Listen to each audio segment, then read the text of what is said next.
AJP, association d'assurés engagés et responsables, présente Sud Radio, le grand matin week-end, la force de l'engagement, Muriel Réus. S'engager pour protéger les enfants placés. Il y a quelques jours, 7 ans de prison et 20 000 euros d'amende ont été requis devant le tribunal correctionnel de Châteauroux dans le cadre du procès des enfants mineurs de l'ASE placés illégalement et maltraités. Parmi les 19 personnes impliquées, certaines ont accueilli des mineurs sans autorisation légale, sans vérification de leur casier judiciaire, les ont logés dans des conditions indignes, les ont contraints du travail dissimulé. D'autres leur ont infligé des violences psychologiques, physiques, sexuelles. Coups de pied, coups de poing, étranglement, menaces, humiliations, surdosage médicamenteux. Les prévenus sont restés hermétiques. La liste des sévices subis est accablante. Les avocats de la défense ont tenté de nuancer en demandant de ne pas condamner tout le monde de la même manière, en plaidant la relaxe pour certains prévenus. Comment ne pas s'indigner face à une telle démarche? Derrière ce procès, c'est une nouvelle fois, encore une fois, tout le système de l'ASE qui doit être questionné. L'aide sociale à l'enfance a pour mission de protéger les mineurs qui lui sont confiés. Avec les lois sur la décentralisation, ces missions ont été transférées au département. Comment expliquer alors que dans ce procès, le conseil départemental du Nord, qui avait la responsabilité de ces enfants, ne soit pas inquiété? Comment comprendre que les départements de la Creuse et de l'Indre n'aient pas vérifié les agréments des personnes impliquées? Si les enfants se retrouvent à l'ASE, c'est parce qu'une mesure de placement a été prise par un juge des enfants qui a estimé que le maintien dans leur milieu familial représentait un danger pour leur santé physique, mentale, psychologique, pour leur sécurité ou leur moralité. Le placement se veut être une protection, un nouveau départ. C'est en réalité une défaillance, une impasse. Chaque année, ce sont plus de 9 milliards d'euros qui sont attribués au département pour l'aide sociale à l'enfance, dont 81% pour des mesures d'accueil. Ce montant dépasse le PIB de certains pays. En moyenne, le coût d'accueil d'un enfant placé est de 36 000 euros au niveau national. Selon la direction de la recherche, des études, de l'évaluation et des statistiques, dans 3/4 des départements, les montants moyens versés aux familles d'accueil par enfant sont compris entre 28 000 et 42 000 euros. C'est beaucoup d'argent. Pas sûr que chaque famille française dispose de tels moyens pour élever un enfant. S'il est évident que ce procès doit juger les coupables, il doit aussi poser définitivement la question plus large d'un système défaillant et très souvent délétère. Bonjour Arnaud. Bonjour Muriel. Merci d'être là ce matin pour parler de ce sujet très important de la protection de l'enfance. Alors avant d'aborder cet engagement actuel qui est le vôtre avec l'association Move Enfants, j'aimerais revenir sur votre parcours personnel, un parcours qui a profondément marqué votre combat. Vous avez grandi dans une famille que vous qualifiez vous-même de famille bourgeoise irréprochable. Tout à fait. Pour l'entourage en tout cas. Un père directeur commercial, une mère femme au foyer, 3 enfants, un garçon, 2 filles. Eh oui, je suis le milieu. Pourtant, derrière les murs se produit l'impensable. Des coups infligés par votre père, comme un rituel chaque fois qu'il revient de voyage, et les abus sexuels de votre grand-oncle, prêtre missionnaire. Tout à fait. Puis 2 cousins, même après par la suite, puisque j'ai été violé entre l'âge de 8 ans et 11 ans par un grand-oncle qui était donc prêtre missionnaire, congrégation Don Bosco, d'ailleurs moi je donne les noms sans problème, et après par 2 cousins quand j'avais 12 ans et eux on avait respectivement 13 et 15. Alors, vous dites, tout le monde savait. Bien sûr, ça c'est mon mot d'ordre, c'est important. Et personne ne réagissait, Bien ni sûr. les voisins qui considéraient que votre père était un homme tout à fait aimable, ni votre mère qui, quelque part, n'a pas su vous protéger. Et exactement. Comment vous avez vécu, l'enfant que vous étiez, a vécu ce silence et ces violences? Comment je l'ai vécu? Je pense que l'enfant que j'étais, je lui dois tout en fait, et c'est bien pour ça que j'ai écrit un livre. J'étais un enfant qui est sorti en octobre dernier aux éditions Flammarion, parce que j'ai compris bien tardivement, à une 40aine d'années, que je devais tout à l'enfant que j'étais. Vous savez, on a souvent le regard en fait sur soi très négatif, en disant comment se fait-il que l'enfant que j'étais n'ait pas réagi, etc., etc. Et en fait, j'ai compris que je lui devais tout, c'est-à-dire qu'il a réussi à puiser en fait dans ses ressources les plus intérieures pour être en capacité de survivre à l'inacceptable. Et je peux donner plein d'exemples comme ça. Quand je dis tout le monde savait dans un milieu bourgeois, je pense qu'il y a quelque chose qui se rajoute. Il y a peut-être très peu d'enfants. J'aurais peut-être dû être placé au regard des violences que je subissais.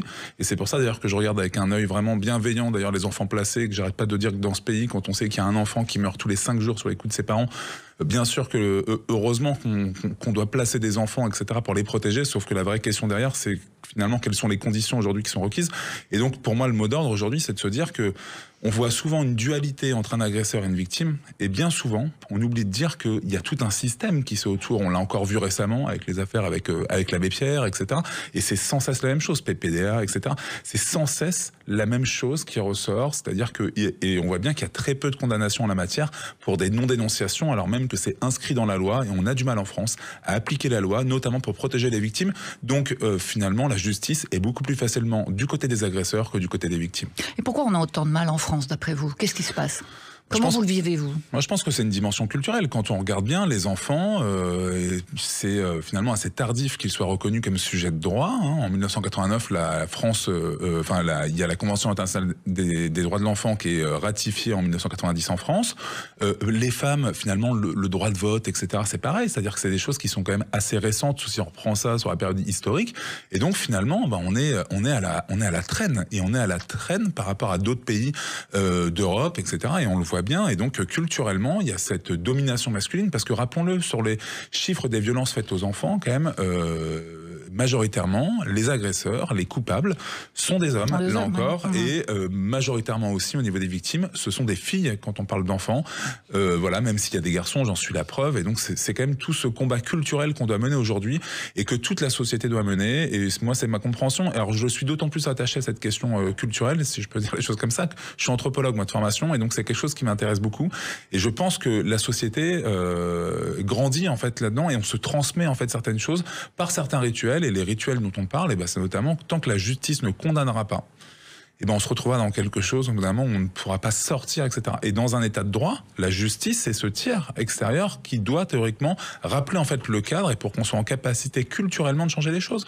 Et malheureusement aujourd'hui, les condamnations, il y en a très peu.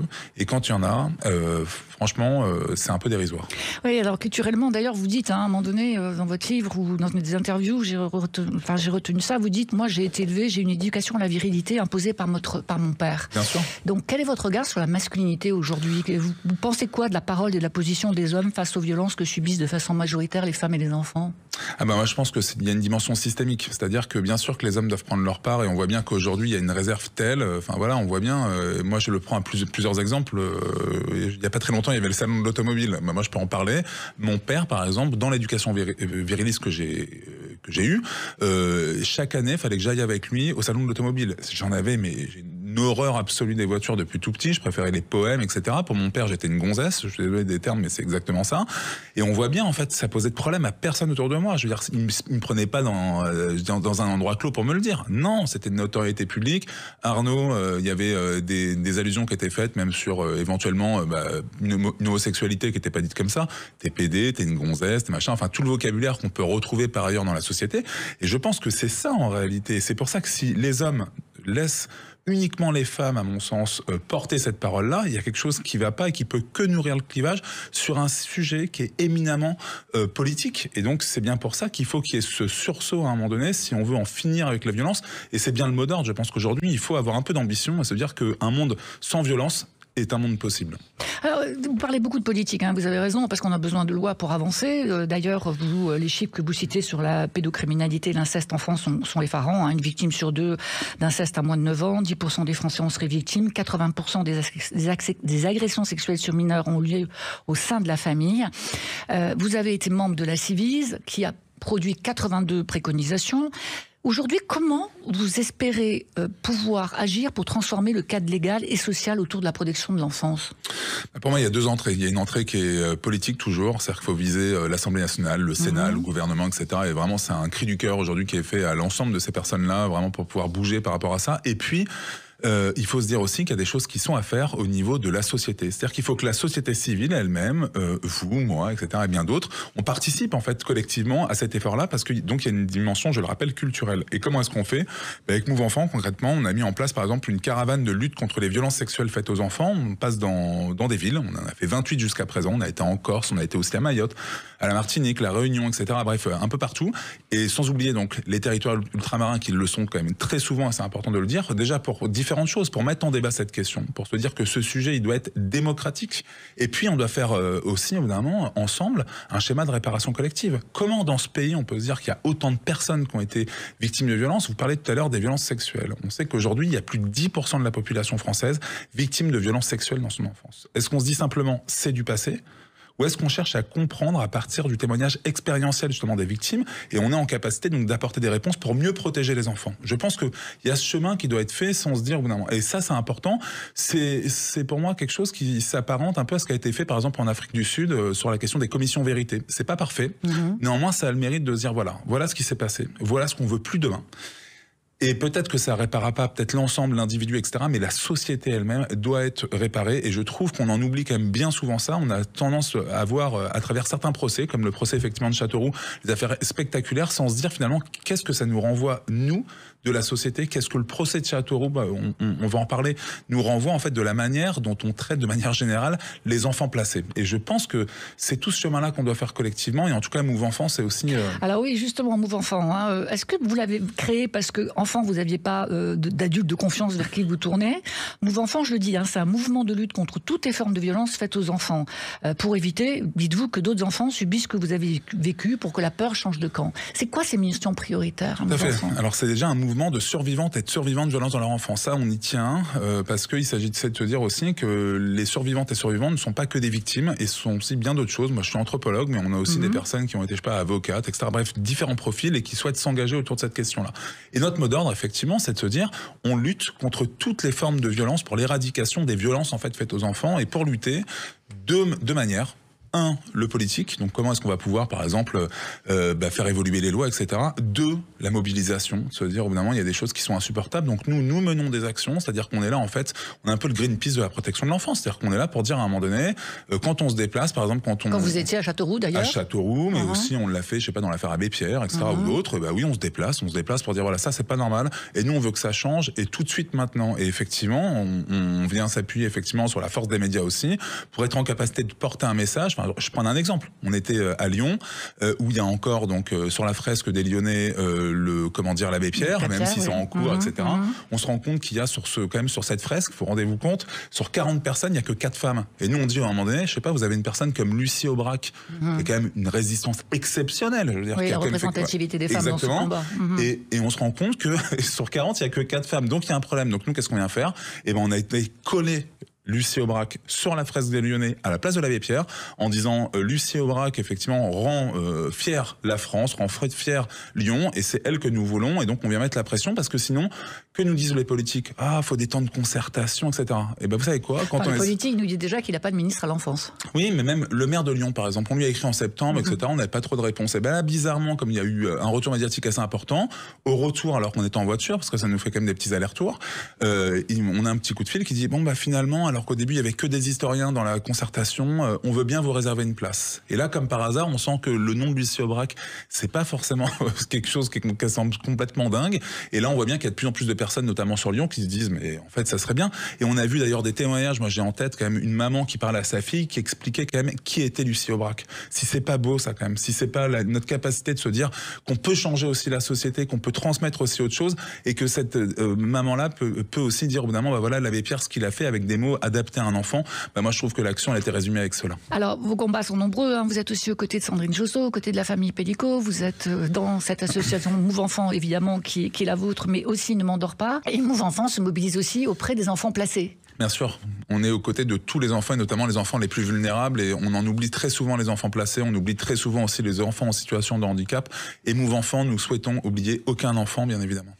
Alors, peut-être la dernière question de cet entretien, ça passe toujours très vite, mais que diriez-vous aujourd'hui aux enfants qui, comme vous, à l'époque, se trouvent pris au piège d'une famille violente? Qu'est-ce que vous pourriez leur donner comme conseil dans ces situations-là?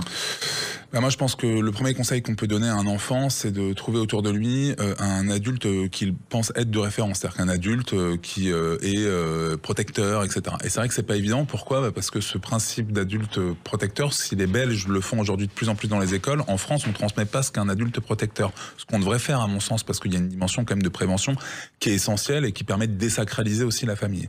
Après, le message qu'on peut renvoyer aussi à un enfant, il y a le 119. C'est-à-dire que le 119, il y a des écoutants, donc c'est un numéro de téléphone. C'est pas, ça apparaît pas sur le registre au niveau des appels. Là, on peut avoir aussi un soutien qui est essentiel. Et puis, un enfant va à l'école. À l'école, on peut trouver aussi des adultes de référence, justement. Ça peut être l'institutrice, l'instituteur, ça peut être le professeur, etc.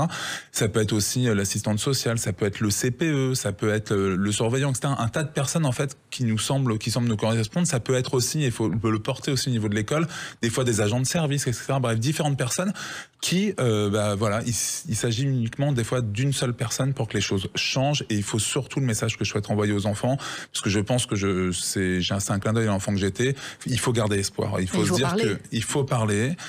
Alors bien souvent, on a bien vu que les enfants parlaient quand même. C'est-à-dire que malheureusement, on n'est pas en capacité de les protéger, mais il faut se dire surtout qu'il y a un lendemain qui est possible. Et moi, aujourd'hui, je peux le dire, on peut vivre aussi heureux après avoir été maltraité, etc.